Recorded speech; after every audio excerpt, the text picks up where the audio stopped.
టాలీవుడ్లో ఇప్పుడు అన్ని భారీ బడ్జెట్ చిత్రాలే వస్తున్నాయి. దాదాపు అందరూ కూడా పాన్ ఇండియా చిత్రాలనే తెరకెక్కిస్తున్నారు. అయితే డైరెక్టర్కి ఒకసారి పాన్ ఇండియా లెవెల్లో ఎదురుదెబ్బ తగిలితే మళ్ళీ అలాంటి ఒక అవకాశం వస్తుందని ఎవరు అనుకోరు. కానీ రాధేశ్యామ్ డైరెక్టర్కి మాత్రం మరో భారీ బడ్జెట్ చిత్రం ఒకటి దక్కిందని తెలుస్తోంది. ఈసారి గోపీచంద్తో రాధాకృష్ణ మూవీ చేయబోతున్నట్లు టాక్ నడుస్తుంది.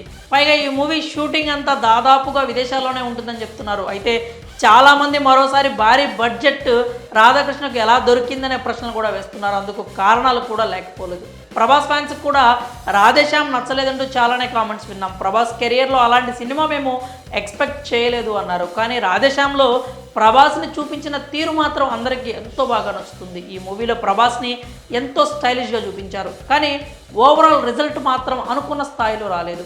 ఇప్పుడు రాధాకృష్ణకు సంబంధించిన ఒక వార్త అయితే సోషల్ మీడియాలో బాగా వైరల్ అవుతోంది. అదేంటంటే ఆయన చేతికి ఒక భారీ బడ్జెట్ చిత్రం దక్కిందని చెప్తున్నారు. అది కూడా ఈ మూవీలో హీరోగా గోపీచంద్ నటించబోతున్నారు అంటూ టాలీవుడ్ వర్గాల్లో టాక్ మొదలైంది. గతంలో ఇప్పటికే గోపీచంద్ రాధాకృష్ణ కలిసి జిల్ సినిమా చేసిన విషయం తెలిసిందే.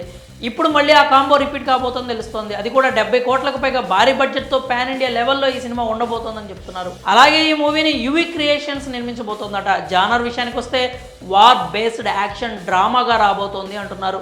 అబ్రాడ్ నేపథ్యంలో ఎక్కువ శాతం షూటింగ్ కూడా విదేశాల్లోనే జరుగుతుంది అని చెప్తున్నారు. ఈ వార్త విన్న తర్వాత ప్రభాస్ ఫ్యాన్స్ ఒక ఇంత ఆశ్చర్యం వ్యక్తం చేస్తున్నారు. మళ్ళీ అంత బడ్జెట్ సినిమా ఎలా దక్కించుకున్నారు అని.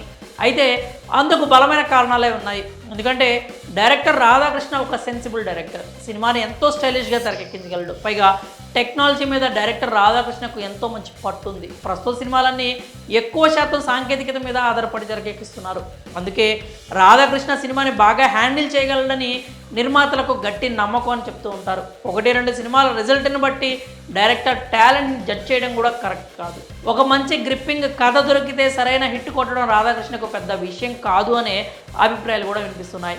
ఈసారి గోపీచంద్తో గట్టిగానే కొట్టబోతున్నాడంటూ కామెంట్స్ కూడా చేస్తున్నారు. ఇక గోపీచంద్ సినిమాల విషయానికి వస్తే ప్రస్తుతం గోపీచంద్ పోలీస్ ఆఫీసర్గా నటిస్తున్న భీమా చిత్రం మార్చి 8న విడుదలవుతోంది. ఇందుకు సంబంధించి అధికారికంగా ప్రకటన కూడా చేశారు. ఈ మూవీ తర్వాత గోపీచంద్ శ్రీను వైట్లతో సినిమా చేయబోతున్న విషయాన్ని ఇప్పటికే ప్రకటించారు. శ్రీను వైట్ల గోపీచంద్ చిత్రం తర్వాత రాధాకృష్ణతో కలిసి గోపీచంద్ మూవీ ఉండే అవకాశాలు ఉన్నాయని తెలుస్తోంది. ఇది కూడా ఒక కంప్లీట్ యాక్షన్ ఎంటర్టైనర్గానే తెరకెక్కే అవకాశం ఉంది. మరి గోపీచంద్ రాధాకృష్ణ కాంబో మరోసారి రిపీట్ కాబోతోందని వస్తున్న వార్తలపై మీరేమనుకుంటున్నారో మీ అభిప్రాయాలని కామెంట్స్ రూపంలో తెలియజేయండి.